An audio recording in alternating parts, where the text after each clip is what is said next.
Psalmo 149. Mikafu Yehowa. O luvonye, kafu Yehowa.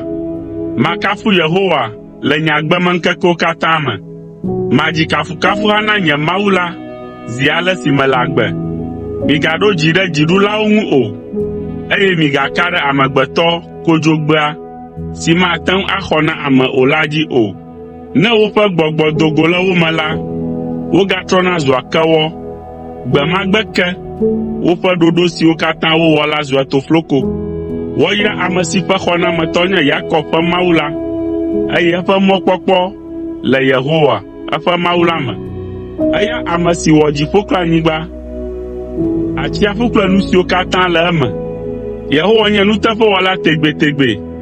Etsɔ afia na ame siwo wote ɖe anyi, eye wòna nuɖuɖu dɔwuitɔwo. Yehowae na ablɔɖe gamenɔlawo. Yehowa ʋua ŋku na ŋkuagbãtɔwo. Yehowa fɔ ame siwo wote ɖe anyi la ɖe dzi. Yehowa lɔ̃a ame dzɔdzɔewo ƒe nya.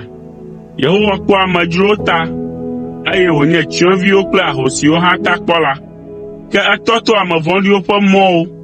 Yehowa le fia ɖum tso mavɔ me yi ɖe mavɔ me.